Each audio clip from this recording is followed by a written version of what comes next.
Alright, back again with another live stream drawing. Today we're doing a bit of a cat drawing, and since I do not draw living things very often, I gotta figure out how to draw, animals in motion and make sure that they look natural. So I spent a lot of time with this project just with, scratch paper, really working on the position of these cats and how I want them to interact with each other and how their bodies are supposed to look on the page in, the 2D, 3D space or whatever, to make sure that they look as natural as I can.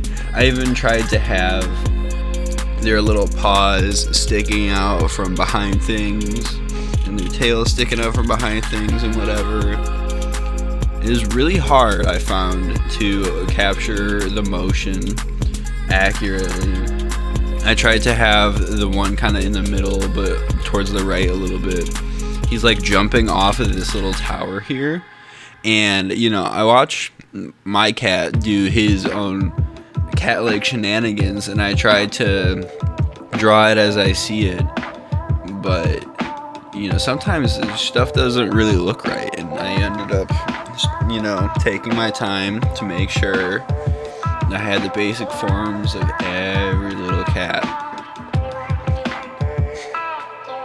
You can see I kind of like do that thing where I mark out their basic form with like shapes and then connect them,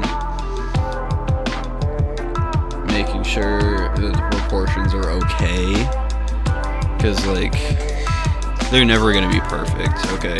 Especially since this is my first time actually drawing cats. And I haven't even drawn animals, period, in years and years and years. So I spent maybe most of the time, definitely most of the time on these kind of preemptive drawings. And I've made a little template that's the size of the canvas that I'm going to end up drawing on, and I'm kind of orienting everything a little bit better in space once again on this one, making sure everything is sized up properly and scaled up. I even had to change the shapes of some things and the way that they sit next to each other. And this is the moment where I realized that my cat looked super cute sleeping on the couch. So I decided I was gonna take my camera, do a little zoom in on him. He's perfectly asleep there, just all comfortable. Look at that, all spread out, having a good nap. Man, he's cute. But as I got closer and closer, the cable ran out of slack, and then for some reason right here it just breaks completely. Camera stops working, and I spent the next 5, 10, 15 minutes trying to get it to work. I tried to reload the camera, but obviously it didn't work. It was still frozen. So that camera, I had to scrap it and find a new one. Sorry, Jesus. And I tried to use my phone as a camera. The app didn't work. I got colorful blocks on the screen instead of camera.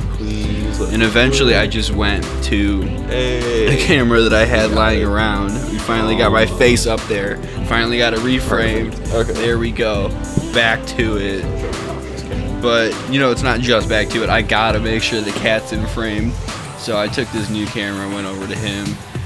All this commotion finally woke him up. So might as well give him some good pets.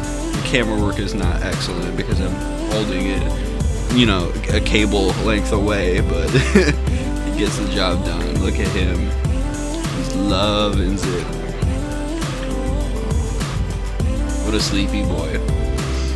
Alright, back to it. Back to work. And I kind of took the time to set up the background, make sure that the room looks okay, and I know where my vanishing point is so I can keep everything kind of in perspective a little bit. I try. Keeping things in perspective can be hard sometimes, especially when they're not moving perfectly in or out or up or down or left or right. You gotta come up with some kind of diagonal motion. That's probably the hardest part of this, was like trying to figure out how to make it look like some of these cats are doing 3D things.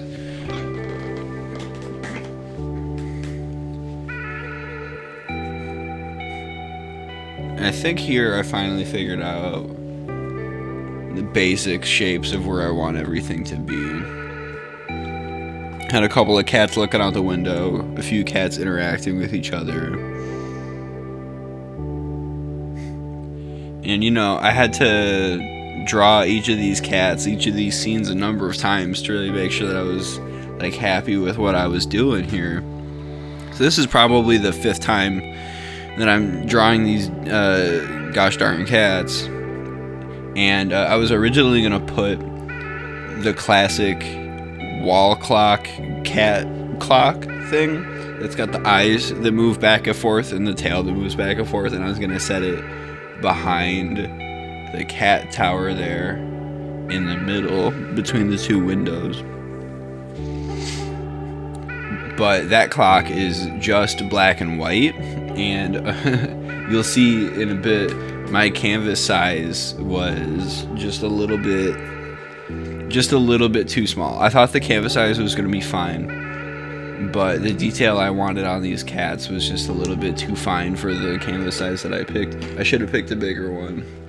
But you live and you learn. And finally, I can get some kind of color theory going here.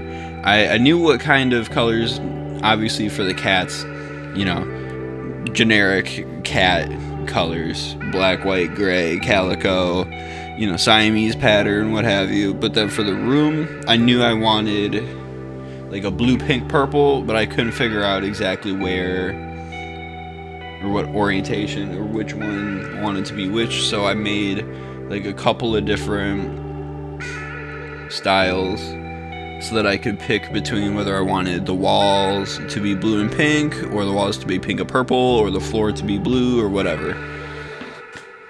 I spent a lot of time thinking about the coloring of the room and, like the shade of the wood color that I wanted the cat tree elements to be.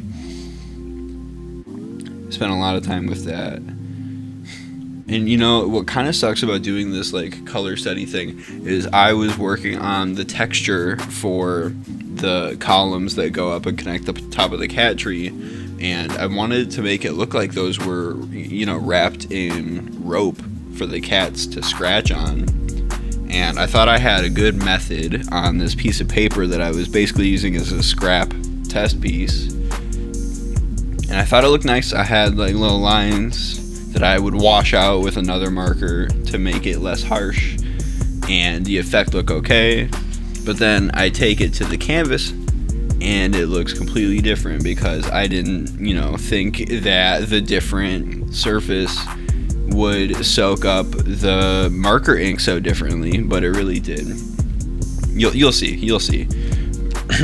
This is the stage where I finally get to the canvas and I put on my first lines with, the lightest gray marker that I have. This is, so light that anything I put on after is definitely going to cover it. And I can even use the clear marker as like an eraser if I have to kind of fix where everything is. And then even from bringing the image or idea from the paper to the canvas, I had to change a couple of things like scale wise and position wise because they just didn't look right.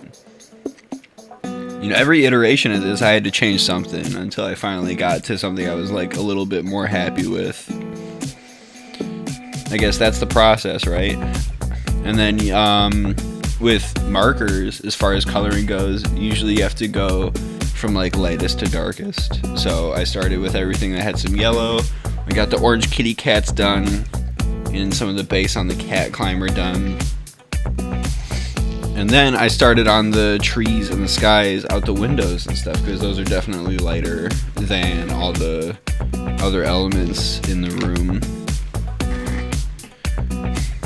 It's kind of nice doing lights to dark. You get to see the form kind of show up as you go, which is really nice. here I am trying to like fix the texture on these poles. I thought it was gonna look the same as it did on the paper, but for some reason when I washed over the lines with the marker, it did a lot better at bringing down those lines to the point where sometimes I had practically erased the lines and I had to go back in, put some more lines in and wash it back down again. It was like more of a process than it was on just the paper. You know, when you're working with markers, they have like a whole different texture that you have to worry about, and they have, you know, strokes like paintbrushes do that you have to pay attention to, but it's not quite the same since they're alcohol based. They do like a little more of a outward like soaking pattern with your stroke, so you have to go back in and kind of like color in the edges of the stroke lines that you made if you don't want stroke lines. The chatter that I was talking with pointed out to me that the walls, especially like right now in the beginning steps of me putting color on the walls, they look very splotchy and pretty blobby, so I had to really like get in there later on with the fine tip end of these markers and kind of wash away all of those little, I guess, outlines. Yeah, because they really capture the outline of the stroke, the markers. So you have to go in and color in all the outlines and kind of even everything out, make the whole wall look that kind of texture instead of it being so blotchy and stuff. Another thing about the markers is I wanted to make sure that these cats had like somewhat of an outline so that they were separate from their environment, but then I had like a pretty hard time washing down or blending in the outlines into the rest of the cat. You can see some of them have like a way more pronounced outline than the others. I think it ended up working out okay.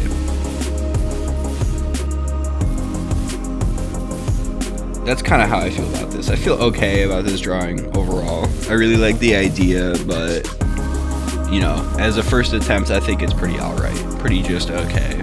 But that's fine. Doesn't need to be perfect. Doesn't need to be perfect. It's fine. It looks pretty good. I like most of the cats. The only cat that I have like a real problem with is that gray one that is kind of jumping down. He's supposed to look more like he's jumping, but he kind of just looks like he's casually laying on the air, which is kind of funny. And then I also have this mustached cat. He's pretty funny. I like him a lot. Anyway, thank you for watching. Check me out on my YouTube channel. I have more videos of me doing art. I also post videos of myself doing art on TikTok. Follow me on Twitch, and thank you very much. Have a good one.